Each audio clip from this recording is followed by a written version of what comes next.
IAEA's failure to observe secrecy about Iran's classified nuclear information. He said while Tehran and the UN nuclear agency were still planning for the talks, Western media sources published news of the finalized plan for the talks.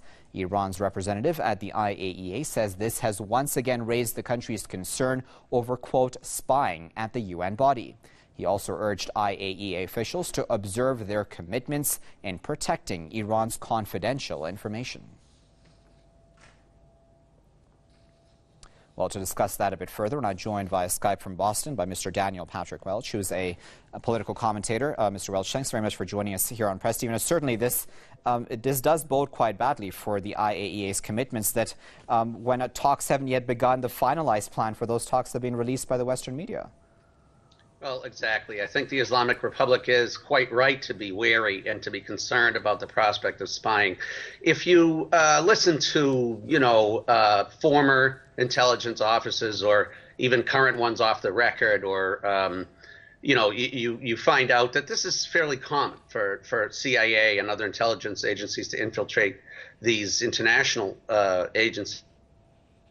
You have to also take Iran's suspicion seriously in another way, that this is basically the whole framework is based on a false premise, which is that Iran doesn't have the right to pursue the peaceful use of nuclear energy, which is completely false. They have every right to do that, and the international community shouldn't be interfering in that.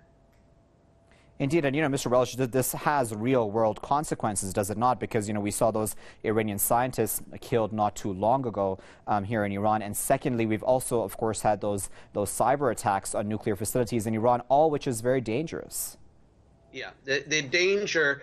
The West is. I said false premise. There's another false premise that has to be looked at, which is the whole idea that Iran is a crazy rogue state that could get its hands on nuclear power, and we have to prevent this from happening. When in reality, what the West is trying to do is preserve a destabilizing status quo in which one state regionally, namely Israel, and one set of states, the U.S. and UK and other NATO allies globally, have a monopoly in Israel's case, and globally a vast superiority in terms of nuclear weapons, so that they can attack people at will and not worry about the consequences.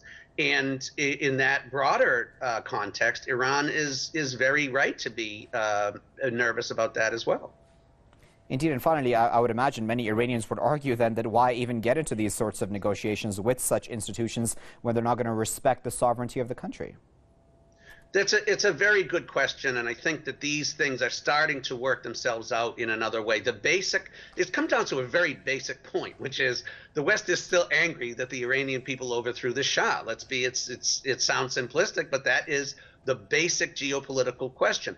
And so what we see happening, since they're never going to let go of that anger, is new relationships developing between Iran and China, between Iran and Russia, the SCO. We're seeing the rising of the BRICS and the Global South as a pushback to this attempt to control. And I think that what you just mentioned, people's wariness and weariness over depending on these international agencies, is going to yield a new structure in the longer term.